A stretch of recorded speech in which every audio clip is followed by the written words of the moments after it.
and welcome. Today I would like to take a look at this 3Dfx Voodoo 3 from a lot which I bought and showed recently on my channel. This card is faulty. The video output is broken in a very funny way. In text mode, every second letter is miscolored, the whole screen is filled with stripes, and I assume this is a memory error. It could be also broken video chip, but most probably this is a memory. Since when the chip gets faulty, it either doesn't work at all, or the errors are jumping all around the screen. If there are regular stripes like here, it has to be due to faulty memory, but we have to prove that. On this card, the errors occur not only in text mode, but also in VGA in Doom, for example, and also at SVGA resolutions in Quake. I didn't even try to run Windows because obviously that wouldn't look much better. For testing of video memory, I usually use the Video Memory Stress Test tool. The version 121 works also in DOS, and on this card it clearly reports a lot of errors. The Voodoo 3 chip gets very hot and should not be used without a heatsink if you don't plan to fry it. Unfortunately, I don't have a cooler which would fit into the holes on this card, and they are hard to find, to be honest, but for testing I didn't want to glue a heatsink yet. I will have to resolder the memory and the heatsink would be in the way. So for testing I used such a huge heatsink with a plastic clamp to press it against the chip. That worked quite well, and usually those cards didn't enjoy such a huge cooler, but that gave me an opportunity to properly test the card and see how the output looks in different tests and resolutions. Obviously it looks quite bad, so what can be done? It's always a big question which memory chip is broken. The card has 8 2MB 16-bit memory chips, and to be honest I never thought about the organization of the memory, so that I could deduce the broken chip by just looking at the errors, or the memory address reported as faulty. Probably this would be a good idea to think about it, but just by looking at the chips I can see that this chip here has a scratch on top and shows some signs of mechanical damage. It looks like the corner of the chip has split off, probably due to a severe impact. I got this card as is and I don't know where this is coming from, but I think this chip looks like a good suspect to start with. I was not sure about today's topic because I actually wanted to buy some replacement chips, but unfortunately I didn't yet. The chips on this card are 16 megabits, 6 nanoseconds ones. This means that they can run at 166 MHz, the usual memory clock of a Voodoo 3 3000, which we have here. So I don't have new replacement chips yet, but I found one chip in my scrap which should fit. It is made by Samsung, but it is also a 6 nanoseconds version and the specs seem to be identical to the models which are currently soldered on that card. So, to summarize, I'm not quite sure if the fault on this card is due to the memory. If there is a memory chip, I don't know which one or how many of those. I don't know the origin of the chip from scrap which I found. I don't know if it's working at all, and if the specs are 100% identical. What could go wrong? Let's find out. I don't want to stress the card too much, so I'll add some rose metal which reduces the melting temperature a bit.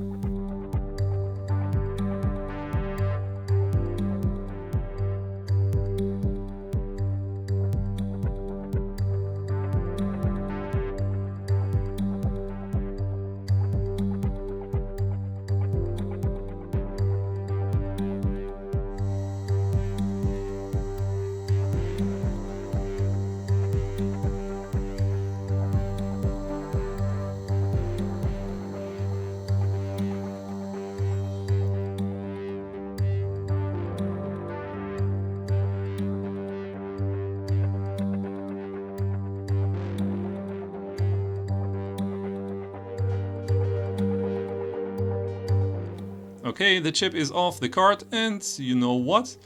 Let's insert the card into the PC and see if it will post, and if anything changes at all. Okay, the good news is that the card is still alive. I don't know if it's good or bad news, but it looks absolutely the same. So what can we tell from this? Actually, not much. Since there is no change in the output, it still could be the chip. It could be also that the desoldered memory chip was fine and there is another chip which is bad. Or it is so broken that the picture is the same, either with or without the chip. So basically we are not one step further. That's a shame, but there is only one way forward. Off camera, I already desoldered that one chip which I found in scrap. Let's solder it to the card.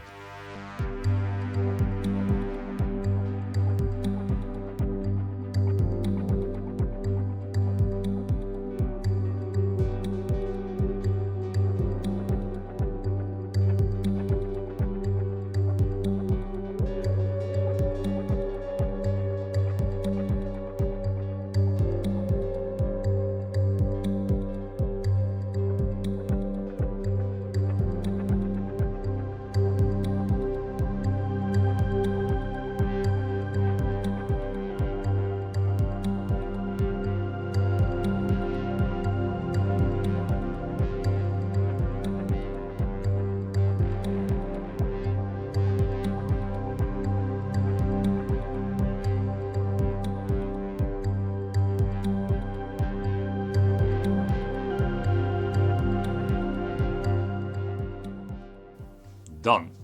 Let's check what we get. Nice. Nothing has changed, and we are back to start. What could this mean? Assuming that the graphics chip is alright, it could be that the replaced memory chip was not broken. Or it was broken and there are other chips which are broken too. Unfortunately, I have no other chips to try, but at least it should be possible to confirm that the graphics chip is alright by shuffling the memory chips. But where to start? Maybe I have an idea. Of course, I have absolutely no clue how the memory is organized on this card, but the errors which we see are happening very early, already in the BIOS message. If the card uses the memory in a linear ascending way, maybe the broken chip is already the very first one. But which one is the first? The chips are marked as U6, U7, U8, U10, U11, U12, U13 and U14. Of course, there is no guarantee that the chips are bound to the graphics chip in that order. But let's get naive for a second and assume that U6 is the first one. Let's desolder that one and maybe with some luck we will see some changes. Okay, the chip is removed. Now let's repeat the tests without it. Oh, that looks beautiful. Actually, perfect. Every second letter, which was previously broken, has disappeared and the rest looks perfectly fine as far as I can see. Okay, now there is a problem. I don't have any other chips except the one with the chipped off corner. Well, so far this was a total lottery trip, so why not give this thing another chance? I could actually use a dead ATI 128 as a donor. Here, this card has a dead graphics chip and it uses the same memory chips. Unfortunately, they are 8 nanoseconds and not 6. This means that they are rated for 125 MHz and would be most probably unstable at 166 MHz. With other words, using one of those chips could end up in memory errors due to overclocking, and the result would most probably be again a broken image. On the other hand, the chips could be good overclockers though, but overclocking from 125 MHz to 166 MHz is a lot. The one way or another, it is a gamble. Let's try the damaged 6 nanoseconds chip. Okay, it's soldered. Let's see how it looks like now. Oh, that looks much better. No, there are slight defects in the font. Yes, it's definitely still broken, but the good news is that the pattern has changed. That probably means that the memory chips are our culprits. Could be that there are more than one faulty chips on that card. Yeah, Doom now looks even worse. Okay, so on the good side is that the graphics chip is probably okay, since by changing the memory, we clearly could see changes in the error patterns. I guess I will still have to order a set of new chips and probably replace all of those, but for today this is probably it.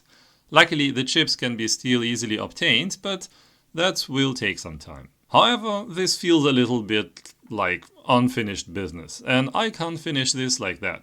That's why let me show you another 3DFX card, this time a Voodoo Banshee. I bought this card recently on eBay as fully tested, in perfect condition and even with guarantee. And hopefully this one will bring us a happy ending today. Banshee was a predecessor of the Voodoo 3 and it was the first graphics card by 3DFX with an own 2D accelerator integrated directly into the chip. The 3D accelerator in it was basically a Voodoo 2, but with only one texture unit. So Banshee was slower in games which used multi-texturing because the card needed 2 passes, where Voodoo 2 made it in 1. However, Banshee was clocked slightly higher than the Voodoo 2, so in average they performed somewhat similar. Banshee was an important product for 3DFX, and the famous Voodoo 3 was basically further development of the Banshee. The 2D core of the Banshee found its way almost unchanged into the Voodoo 3, and 3D core of the Voodoo 3 was a heavily improved Banshee 3D core. As I said, this card was advertised to be in perfect condition, and first of all, I have questions regarding that. This card has no heatsink, as you see, and I hope that it wasn't used for tests like that. Voodoo Banshee gets quite toasty and needs at least a small heat spreader. All known cards were equipped with one, some had even an active cooler. Of course, I knew this before I bought this card and I saw that it misses a heat spreader on the photos. However, it was sold with a guarantee, so it was worth trying.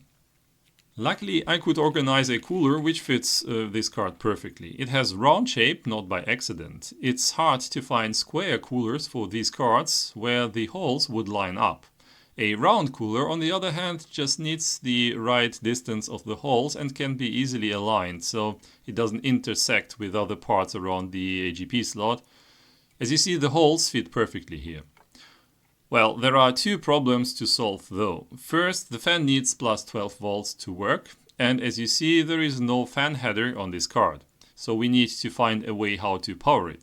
Second, that I showed you the alignment of the holes on the back side of the PCB was not by accident. If I try to align the fan on the front side, it's impossible because there is one capacitor in the way and the holder misses the hole in the PCB just by 1 millimeter.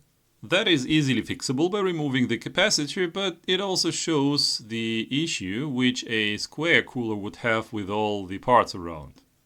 This one is a 10 microfarad electrolytic capacitor. It is actually more or less optional here, and the card would probably work perfectly fine without it. It is for the voltage stabilization, which comes from the AGP slot. This capacitor can be replaced with a flat SMD part. Let's remove it first. Here is again that RAGE 128, which I showed previously. It has some 22 microfarad SMD capacitors, which would be good enough replacement. Also, the height seems to be okay. At least it doesn't look to be higher than the graphics chip. This is what we need.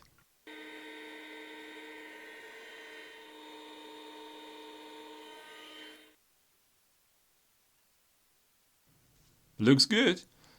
Now we need plus 12 volts for the fan. Let's see.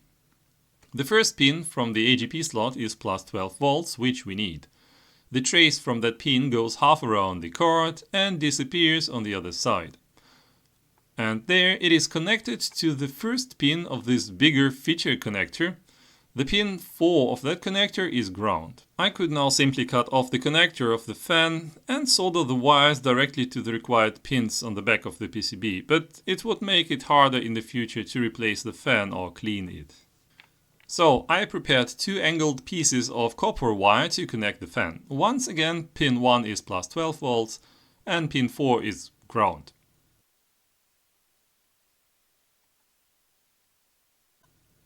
Let's fix it in place with some tape. It will not win a beauty prize, but it should be good enough for now and is an easily revertible mode in case I find an original heat spreader or want to change the cooler for some reason. Good. I would say we are ready to try the card. As I said, I wouldn't suggest to run a Banshee or Voodoo 3 without a cooler, not even for some minutes. They get really hot and can be damaged easily. Let's see. Runs perfectly. I would say this is a reasonable mode and would fit most of the Banshees. This connector is available on most of those cards. By the way, I have no clue what this is for. Write into the comments if you know it. Now, let's see if the card is working and run some tests. I'm afraid, Houston, we have a problem. First, it looked very good and the problem was not instantly obvious. The card was properly initialized and detected by Windows 98. The drivers worked and in 2D everything looked absolutely fine. I tested different resolutions and bit depths. Then I checked Quake 2, because it is a nice test case where OpenGL can be tested against Glide API. In 800 by 600 in OpenGL, the benchmark finished with 31.2 FPS. After I switched to Glide, the image became a lot brighter, but that is normal for 3Dfx. Glide tends to have a brighter picture than OpenGL. The benchmark finished with 46.2 FPS. That is impressive, 50% faster. The next test was 3D Mark 99, and also there I didn't notice any issues. At least the racing demo and the first-person demo ran as expected. I was actually almost ready to finish this video, but I was curious about the results in a benchmark, which would be too new for a Voodoo Banshee. So I started 3D Mark 2001, which actually needs DirectX 8 to completely unfold the potential. Well, during the tests there, I suddenly saw some texture glitches, like here and here. And then in the lobby demo, it became obvious that there is a problem. I thought that this could be some driver's issue too. So I went back to 3D Mark 99 and ran the demo at higher resolution. Almost everything looked good, but there were some broken textures here and there. Then no issues for a while until I got to the end screen with credits. This was the point where I realized that this was not a driver issue. So I started the video memory stress tests and, well, there were errors. This card has SDRAM memory, which is harder to find than the SDRAM for the Voodoo 3.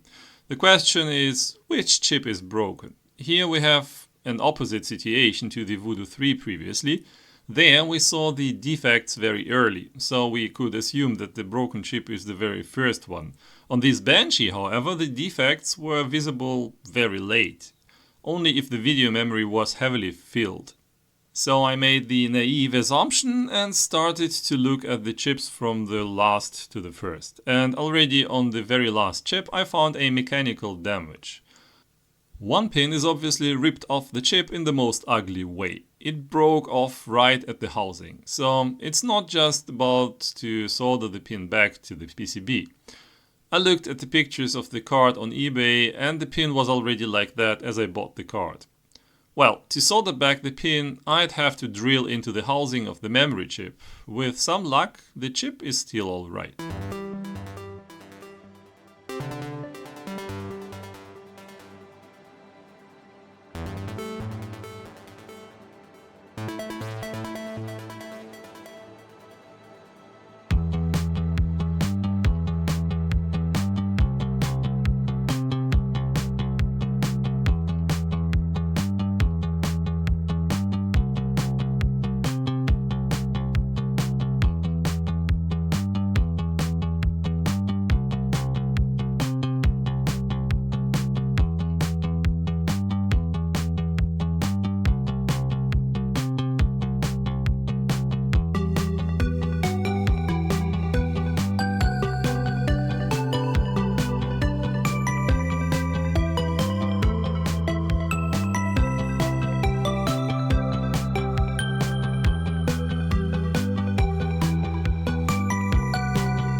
So there are no shorts, and the resistance between the pins is nearly the same, around 7 mega ohms, which is a sign that the solder joint holds.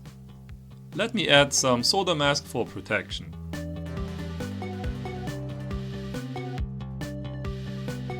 Looks good. Let's see how lucky we are. First of all, let's just run the video memory stress test. That should give a fast answer. That looks very good. The memory errors previously came very fast. Now it seems to be fixed. Let's do a full pass. And would you look at that? Very promising. And I just finished watching the 3D Mark 99 demo, and the rendering work was free of any glitches. The textures looked good, and the end credits didn't show any errors anymore. Also, 3D Mark 2001 is now properly rendered. It is too new for the Banshee and is very slow, but at least it renders properly. Wow, what a relief! I saw me already chasing SDRAM chips. Well, the card was sold with guarantee and in perfect condition, so I still could return it, but the seller would probably just put it into the e-waste, and that would be a shame. Those cards became rare now, and I didn't have a Banshee in my collection yet. The active cooler works fine as well. It's even better than the standard passive cooler which was originally used on Banshees, but I don't like how it's connected to the PCB. That tape is good enough for testing, but looks really ugly. I would like to remove it, so I desoldered 2 angled pins from scrap and they should give a sturdier connection. I still don't want to solder the cable directly to the PCB since I want to be able to easily change or take off the cooler. Yeah, it sits very tightly and will not go anywhere. Maybe I'll put a drop of hot glue just in case, but this looks better than having the squeezed tape around the connector. As I said, this connector exists on the most Banshees, and if you search a way to connect the fan, this seems to be a convenient way.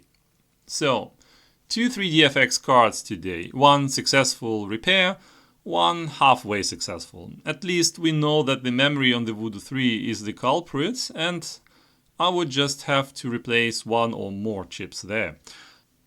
I was lucky with my assumption that the first chip is also the one which is used first, so early errors are a sign of a broken first chip.